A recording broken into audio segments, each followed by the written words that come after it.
In episode 152 for December 21st, 2020, my discussion about the SolarWinds Orion backdoor and the threat of supply chain attacks with co-host Kevin Johnson. Protect your digital privacy with Silent Pocket's high-quality product line of patented Faraday bags, phone cases, and wallets, which will make your devices untrackable, unhackable, and undetectable. Visit silentpocket.com today to check out their full line of products, and don't forget to use discount code SHAREDSECURITY to receive 10% off your order during checkout. Is your team starting to show signs of fatigue from traditional security awareness compliance training, or from phishing assessments that target them for those teachable moments? As we've seen in recent news, these kinds of training are having a negative impact on corporate culture, and they're really not all that effective. So there has to be a better way.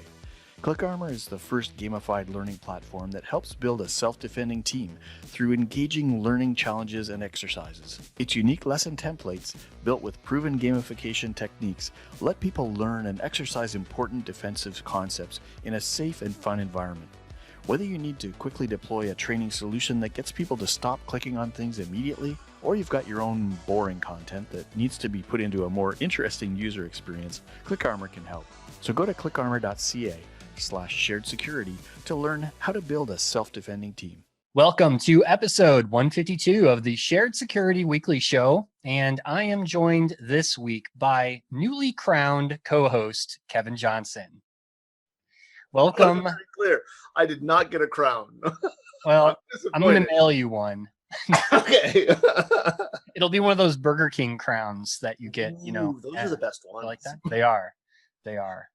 So welcome back to the show as always. And yes, we are officially making you co-host. So in fact, we'll even put your profile up on the website and make it all official. Oh, wow. I know. I don't know what to do with myself. I know.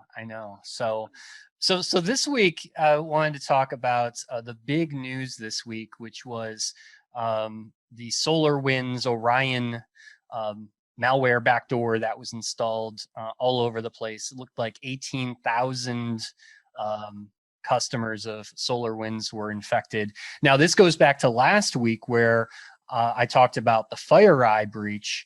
And what happened this week was FireEye came out and said that their breach was due to this supply chain attack through SolarWinds, SolarWinds Orion, which is actually a huge piece of software. And if you're not familiar with that, Orion is actually software that it's like an IT management or asset management type of network management system, I believe, is the official That's term. what it is. Yes. But it does, I want to be clear, how you described it, I think, is more accurate because it does way more than just manage the network. Yeah. Everything it can touch. Yeah. And it's important to note that this particular software has high privilege levels of access, right? Which does make this an extremely valuable target from an attacker's perspective. As a pen tester, it's one of the things I've always gone after when we're in a network. Absolutely. Yeah. And speaking of that, actually, I saw that Rob Fuller, Mubix on Twitter, some of you may know, he actually posted a tool that pen testers and organizations can use that he talked about literally, I think it was like 2015 or something like that. It wasn't that long ago. Yeah, but he did some presentations on hacking Orion, and so this has been known for a while in the security community. But what isn't really talked about a lot is the attack itself, which is called a supply chain attack. So I guess, Kevin, I first wanted to start with maybe understanding what happened here, with this particular backdoor. Now, I know there's also been talk about, well, Russia did it. It's always Russia. But I do want to be clear on this, that it was really just the Washington Post said they had a source that said it was Russia. There isn't any evidence that it was Russia. However, FireEye did say that because of the complexity and how this backdoor was implemented, it has the markings of a nation state. I'm always waiting for it to be like, you know, well, we got hacked by Miami-Dade County. The sheriff of Miami-Dade County. Yeah, exactly. Right. But I do want to clarify that, anything I'm discussing, and I'm assuming you as well, that you're in the same boat I am, that we're discussing what is publicly known and our understanding of that and what it implies. That's right. Neither of us are working the incident. Neither of us have been called by SolarWinds to do incident response. And I want to clarify it that way mainly because it pisses me off when people like us stand up and say, well, dang it, this is what happened and I'm right and I'm an expert. It's like, well, where did you get that? Well, I read some tweets.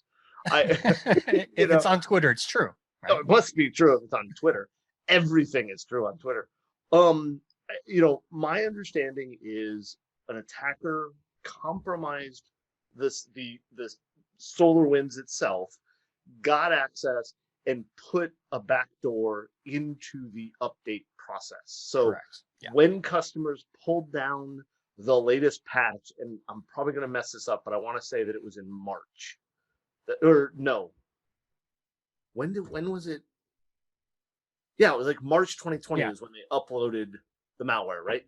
I think so.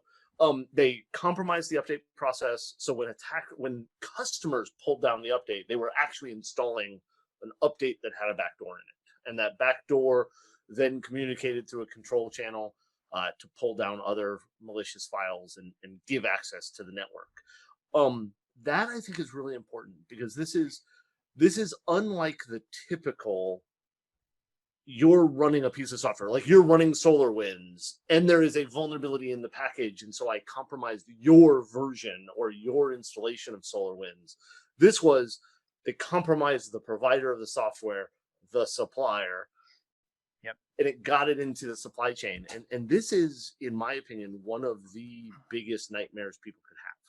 Absolutely. Right. I've got a trusted vendor, and I personally, I have no partnerships with SolarWinds, but I've used them in the past. I've worked with customers to deploy them. They're, at least they were. I'm assuming they still are. I haven't dealt with them in a while, but they were a great company to work with. They were always on top of things. They were helping out with things. Support was awesome. In my mind, they were a trusted provider, and so if the trusted provider says to you, "Hey, we have an update," I can verify that it's coming from the right source. It's a signed update, so I know that it hasn't been modified afterwards. Please note the italics and quotes around "no," right? And so I'm literally going to push it out, and maybe I'm going to push it out to a development environment or a staging environment where I can make sure it doesn't break anything. But I'm going to mainly be focused on, does it work in my environment? I'm not going to be focused on, am I looking for every piece of code or any type of thing like this? And that's scary. It is. Absolutely. And this is not the first time we've seen supply chain attacks. I mean, I know there's Windows Update. In fact, 2012, I had read, I think it was called the Flame malware.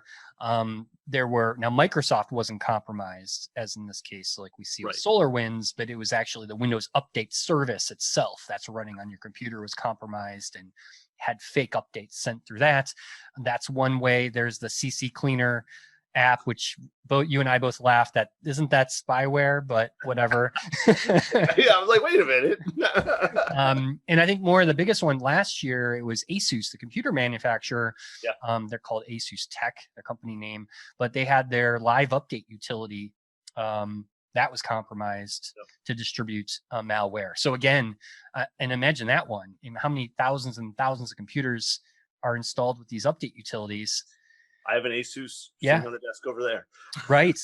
Exactly. And this stuff's just running in the background, oftentimes pulling updates, and you don't even know sometimes these things are happening. And we as security people are constantly telling people, yes, apply the updates. Always. Like, what do you mean you haven't applied that update? There's security fixes in that update. Like we've pushed hard to go to this. If you were following best practices, you actually just compromised yourself. Exactly. You'd be doing everything right and still would have been owned. Yeah. But we have to acknowledge there's always those great spreadsheets that vendor management and procurement makes you fill out to talk about your security that protects us all from this exact attack. Well, let's talk about that real quick, because I've heard that argument of, well, you need to be adding that question in your third-party vendor questionnaires, right? Because this is a third-party security problem, and you're not asking those questions during your audit. Now, come on, guys, like, screw you, hippie. There is, and I want to be very clear. I'm personally, I have a hatred of those questionnaires, because here at Secure Ideas, I'm the guy that ends up getting them most of the time. Like, hey, Kevin, can you fill this out with all of our stuff? And I laugh at some of the questions. I just filled out one yesterday. We're doing our insurance renewal and cyber liability insurance. And there's a question on the form, and it says, are you PCI DSS compliant? And the choices are yes and no. And if you answer yes, you're required to tell them what level PCI you are. That's right. I had to write no. That Secure Ideas is not PCI compliant. And the reason I had to write that is not because we don't meet the compliance requirements. We do. They're not that hard to meet. Right? But we don't take credit cards. Right. So we're not under PCI. So we've never had an official PCI assessment. But if you read that questionnaire, and when the insurance company calls me, as they will, and says, why don't you meet this? I'll be able to answer it. But we get this question all the time, and they're like, well, do you use antivirus? Yes. Do you use it correctly? You didn't ask me that. I don't know. And most of the time, those questionnaires are being filled out by people who don't know anyways, right? The number of salespeople that are filling them out. I'm not saying don't do them. Just understand what they do, right?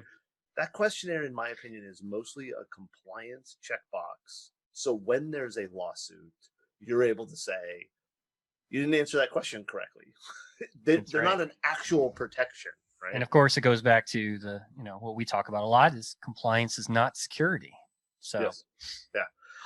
But I will say, I don't know of a single question that you could ask that would have gotten the answer, yes, we have a backdoor installed in our software that we don't know about.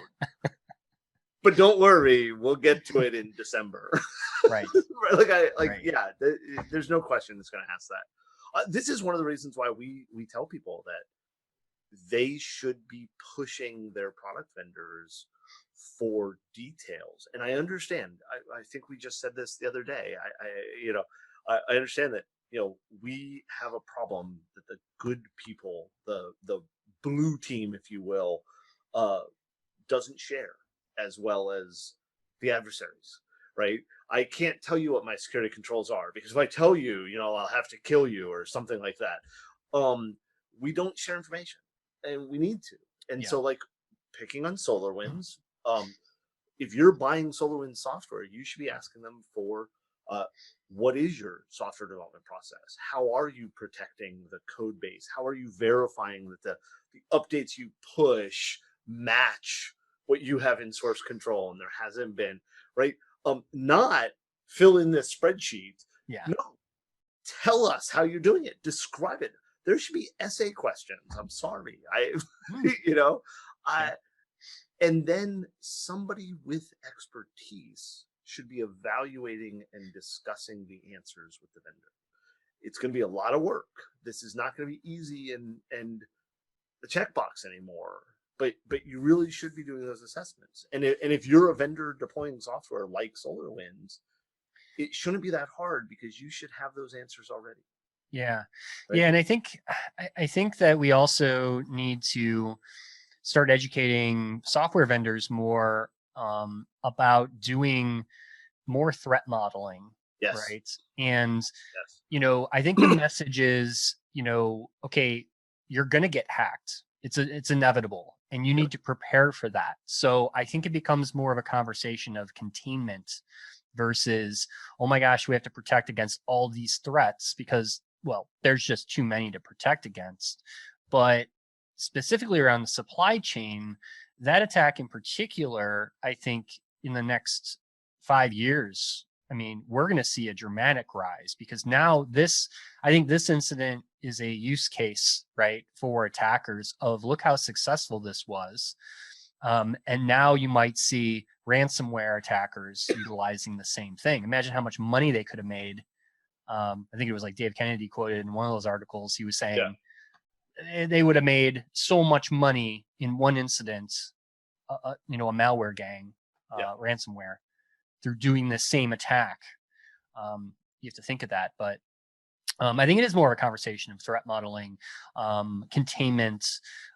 What do you do when an attacker is trying to go after your signing process of how you sign your software? Those conversations. I also think that we need to tell people more often that we chose not to buy their stuff because of this, right? Through the years, way too many years of presenting and teaching and going to conferences and seeing lots of people, something I've heard many, many times is security professionals proudly talking about the fact that they were able to get their vendor management or their procurement department not to buy a piece of software because it had insecurities, right? Or hey, it didn't do this correctly, and so we didn't buy it. And I've always followed that up with the question: did you tell the vendor that's why they lost? And I will tell you that it's probably less than 5 times I've heard the person say, yeah, we told the vendor. Like, you were going to win this contract, but you lost the contract because you're insecure, or we don't like your answers to these security questions or stuff like that. The vast majority of the time it's like, no, we bought another piece of software. Okay, so you didn't actually help anything. You protected your organization, but did nothing to push that improvement back. Whereas I will tell you, every single time I've made that decision to not buy a piece of software because of security, good example of it, I blasted a password storage software that I won't mention. We'll just keep it secret. Does it have the word password in it? No, it's secret. The Secret Server by Thycotic. We'll bleep that out. Yeah. Right. You don't need to bleep that out. Okay. We told them, we're not buying your product because it's insecure.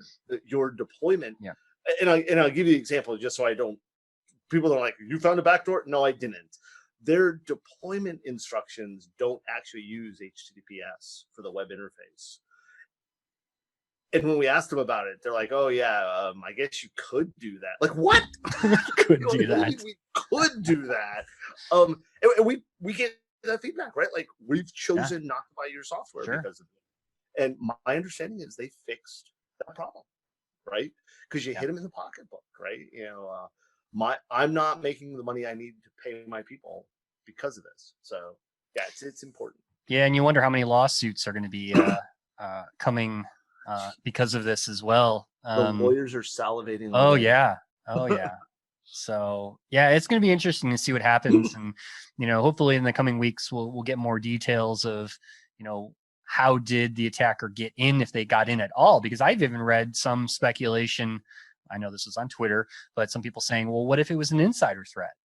What if it was an insider that did all this? Because of the way that if you look at, there was an article that kind of took a look at the code, right? Decompiled things, looked at it, and it was very sophisticated. I mean, they went out of their way to hide this in that DLL that was spread. Yeah. And I mean, this is definitely no amateur that did this. Someone either had a lot of insider knowledge of their development process and their signing process, or it was somebody like a nation state, right, that had the resources and the money and the time to do something like this. I think you mentioned, they pushed into the DLL and talking about Twitter and rumors in Twitter. One of the things I saw that I've seen a couple of people say it from their personal experience, supposedly, but I've not seen any of the official stuff, is that if you downloaded the update and installed it, but you weren't one of the networks the attacker wanted, the attacker actually sent a kill signal down and removed the software. Now, if that's true, and I qualify, right? If that's true, that they were actually pulling the software, the malware off of machines they weren't interested in, that leads me to believe even stronger that it was a nation state, because they don't want to leave something around that's going to okay, I'm going after the Commerce Department, right? Because my understanding is that's one of the organizations they got. I don't want the Commerce Department to hear about it from, Kevin's IT shop that also happens on SolarWinds and happen to notice it, right? So don't put the IOC, put something they could find the IOC out other than where we're looking at it. Because wasn't it Stuxnet that people found out about because it went further than it should have, right? And so it spread further. People got it that weren't supposed to get it, and that broke the dam on that story. If the attackers were really doing that, that's interesting to me. Like, that's paying attention. That is, yeah. This could be a game changer. So we'll see what happens, and of course, in our show notes, we'll have all the interesting links that I know I've collected this week that you might find interesting, and maybe a couple tweets that tweet threads. Is that what they're called now? Tweet threads? I don't know. I mean, people post entire blog posts now on Twitter, which just annoys me, because remember years ago it used to be an argument of like, can you just put all this in a blog post and not on Twitter? Then they started threading, and then threading happened, and then now everything is, there's no blog posts anymore. What is that? What is that threading app where you can actually say to it, "Hey, unroll this," and it attempts to grab every tweet that's related and pull it into a blog post. Because you had 140 characters, and you're like, I can't do a blog post with this, and then now it's blog post. Now people are doing blog posts. Damn it. I do think another thing that I think is important for people to recognize. I've seen a lot of people. As a matter of fact, I made a rude comment on Twitter about it. So it's true. It's on Twitter. Where SolarWinds' documentation actually told you to whitelist the directories where the DLLs were, and a whole bunch of other directories. Like don't let your AV scan this directory, this directory, this directory, and this directory. And people on Twitter were like, "Oh my God, this is the worst advice. How dare SolarWinds do that?" And I want to be very clear. I agree. That's the worst advice. Like, I am not in any way saying we should be whitelisting directories randomly and arbitrarily. What bothers me is how they're acting as if SolarWinds is the only organization that has that in their documentation. That's right. I've been installing software and managing networks and systems since 1991. Is when I got my first professional IT job, and I cannot remember software that didn't tell us, "Oh, you have to whitelist this directory because we make changes there and AV will cause problems." Or, like, let's be very clear: if AV causes you problems, that means you're malware. You may not think you're malware, but you are if AV is alerting. And I know I've heard the argument. I'll agree with the argument that lots of AV sucks, but that doesn't make it a solution to whitelist the directory, right? Like, dang it, people. But yeah, that's not a SolarWinds only problem. That's an IT problem. We see, somebody said it's the analogy of give me domain admin so I don't have to troubleshoot my code. Yeah. Oh, and the privileged access issue across software is still an enormous problem, right? Oh yeah. All the software you install in an enterprise environment has to have some type of administrative access, and if that gets popped, man, we know this from doing pen tests for so many years. Once you get those service accounts, it's game over. So this still is a problem. Nathan, the first time I saw Nathan do this, it was awesome, and now we do it all the time. And it was something we had just never really discussed. We were on a network, and Nathan could not get. He got on a box, but the box, there was no privileged credentials on the box, no hashes, nothing. And so Nathan copied the ICAR file. I don't know how to pronounce it. EICAR. I call it ICAR. Right? It's that test my antivirus file. And what he did was he just kept dumping the ICAR file onto the server, causing an alert. And he did it about 30 times until finally domain admin logged in. Right? Like sure. I don't have privileges. So we do the same thing with backup software. We'll get onto a box. We'll throw up responder with multi-relay, right? and then we just let it run until the evening patch management software connects, or the Nessus server scans it, and now we have domain admin rights. That's right. And I've always felt like it cheats, but we're pen testers, we cheat. Attackers don't cheat. Yeah. No, they never cheat. I think the only other thing I think is important to recognize is that every company screws up. I've seen a lot about, I guess SolarWinds had a password. I don't know if it was an FTP password or a domain password or something like that, that a developer had committed into a GitHub repo or a source code control, a public repository. And it was a weak password. It was something like, SolarWinds 1234 or something like that. And there's been a lot of attention of people saying, look, some person told SolarWinds about this a year ago, and so we know how they got in, or they Well, that was the FTP. Yeah. Oh, yeah, it was FTP. Yeah. And I don't, from what I've been looking at, my understanding is, while that wasn't good, that was real credentials, and that was a pretty piss poor set of credentials. My understanding is that had been fixed before the malware got installed, right? And I think that's important to recognize. Is there's a lot of this, like, I've actually seen people saying, oh, SolarWinds deserved it, look how bad their password policy was. Like, no, they didn't deserve it. No organization deserves it. Yeah, well, no, there are no organizations that deserve it. I can give you a list, but yeah, it's just like, let's pay attention to what's really going on, not just what, and don't get me wrong, the guy that found that password, kudos to him, right? And glad he told them, but I don't think he saw a practice of bad security. Right. And it is a problem of a lot of people make assumptions that, oh, that's how they got in. That has to be the way they got in. And we just don't know the way they got in. Like we said, we all think it's a nation state, maybe Russia, maybe China, maybe North Korea. I mean, we don't know. I think it was Italy. That's what I was telling people. Right. Totally Italy. How about Malta? Yeah, Malta. Those guys are, got to watch out for those Maltese, I'll tell you. So, for the record, I love Malta. I've been there a few times. If it was Malta, we'd have to codename the malware Falcon. Yes. Well, with that, I think we'll end the show. Perfect. Awesome. Well, thank you as always, Kevin. And we will definitely be keeping a close eye on this story in the coming weeks. All the fun things happen around the holidays, unfortunately. So we'll be preparing for the next big hack to talk about. So, all right. Well, thanks again, Kevin. Thanks everyone for listening, and we'll talk to you next time. That's all for this week's show. Be sure to follow the Shared Security Show on Twitter and Instagram for the latest news and show updates. If you like this episode, please hit that like and subscribe button, and be sure you subscribe to us wherever you like to listen to podcasts. Thanks for watching, and I'll see you next week for another episode of the Shared Security Show.